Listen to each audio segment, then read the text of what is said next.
Before we leave here, I'd like to thank some of the families that when we were certain days that we went to, and the first person I went to was Tony McGrath to get all the relations of Denis Hayes.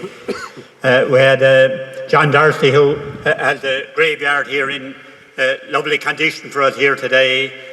Martin Gleeson, who has the grave in fine condition, and also those outside the Casey's Cross, where they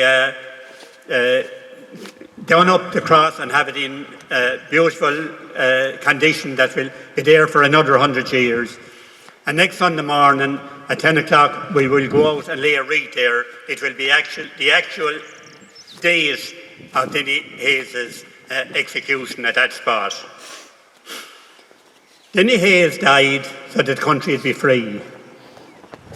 Generations before him had tried and were successful to a certain degree, but were always put down.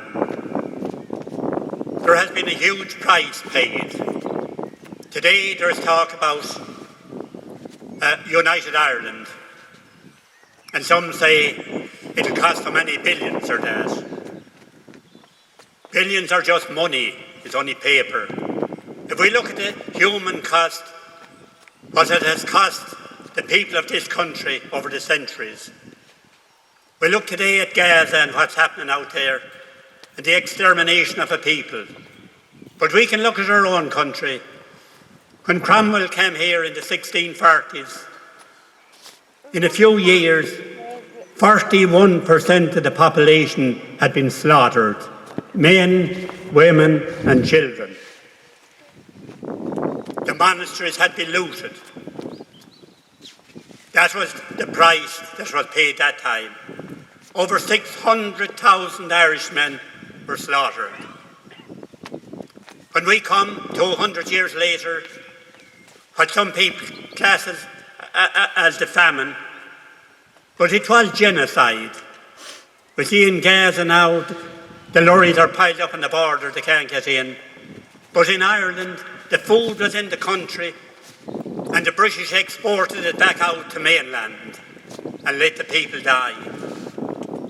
1.5 million, 1.5 million people died, another 1.5 million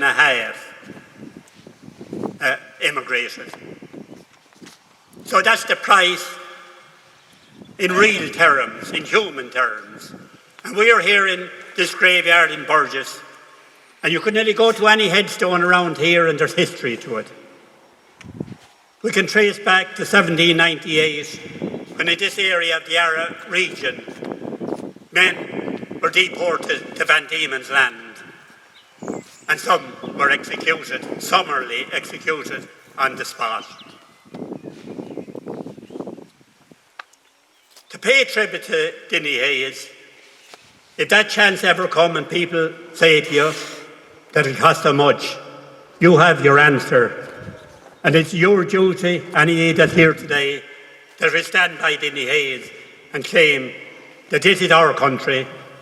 It's for both Catholic, Protestant and dissenter, without British interference. And as Denis Hayes had followed on from the men of 98 and 1803 and all the different insurrections, since his murder in 1924, other generations have carried on, and I see some around here who would have been involved in the 50s, but it also carried on in the 30s and 40s. And the Seamus Hogans and these people continued it on in the 70s, 80s and 90s up to the present day. And there are a few people buried here today, and just at that flag behind where Sean is standing there now is John O'Brien. And last Sunday we laid to rest Eddie Butler. Eddie Butler gave 22 years in the British jail. He gave many a day and many a week around those fields of John Bryan's when he was held in that, when he had a bed and breakfast below in John's house.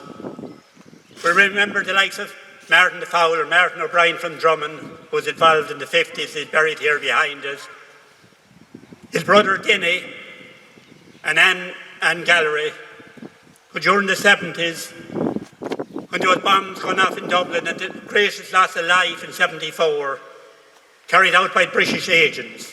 It was their houses that were searched by the Free State and the Gardaí and the Army. And in 1981, the first person onto the bus to go to Bobby Saddle's funeral was Anne Gallery or Anne O'Brien. Those are the history that's in this graveyard. They continued on the struggle of Denis Hayes, and it's up to us to finish what they had set out. And as I look around, there's many of you who someone belonged to you that contributes to that great cause. A free, independent nation. That's all we're looking for. But we are demanding it. So next Sunday, we'll go and lay a wreath in Casey's Cross.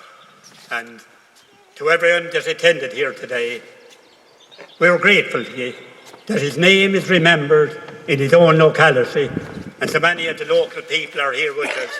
There are many family members that might want to mingle and meet one another after. You're all welcome.